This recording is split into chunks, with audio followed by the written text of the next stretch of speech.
Hello everyone, welcome with shine with Pooja channel. So இன்னைக்கான movie review வந்து எதை பற்றி அப்படின்னு பார்த்தீங்கன்னா, ப்ரைமில் ரிலீஸ் ஆயிருக்கக்கூடிய டிராஃப்ட் மூவி பற்றி தான் இந்த வீடியோவில் நான் உங்களுக்கு சொல்ல போகிறேன்.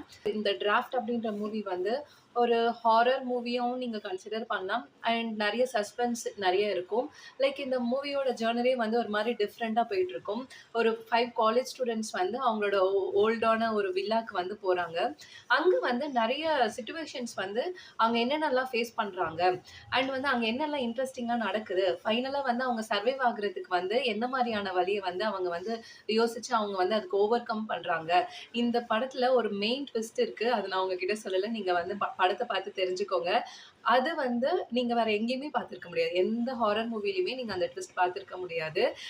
லைக் ரொம்பவே அந்த திங்கிங் வந்து எனக்கு ரொம்ப புடிச்சிருந்தது. அண்ட் இந்த மூவி வந்து பார்க்கும்போது நம்மளுக்கு இந்தோனேஷியன்ல தான் இருக்கு.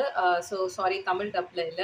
பட் வந்து இங்கிலீஷ் சப்டைட்டில்ஸோட நீங்க பார்த்துக்கலாம். ஒரு டிஃப்ரெண்ட்டான ஒரு ஜர்னரா இருக்கு இது. நல்லாவே இருந்தது பார்க்கறதுக்கு. அண்ட் அஸ் வெல் அஸ் வந்து பெஸ்ட் ஃபிலிம் அவார்டும் வந்து வாங்கியிருக்கு. ஸோ வந்து கண்டிப்பா ஒரு டிஃப்ரெண்ட்டான மூவி ஸ்டோரி வேணும். ஃபெங்காவும், த்ரில்லராவும், சஸ்பென்ஸா இருக்கணும் அப்படின்னு நினைச்சீங்கன்னா, டிராஃப்ட் வந்து ஒரு சூப்பர்பான மூவி. கண்டிப்பா நீங்க பாருங்க. பார்த்துட்டு வந்து என்னோட கமெண்ட் பாக்ஸ்ல வந்து மூவி எப்படி இருந்ததுன்னு சொல்லுங்க. ஸோ இதே மாரி இன்னொரு சூப்பர்பான வீடியோல நான் உங்களுக்கு வேற ஒரு மூவி பத்தின ரிவ்யூ குடுக்குறேன். Until then bye bye.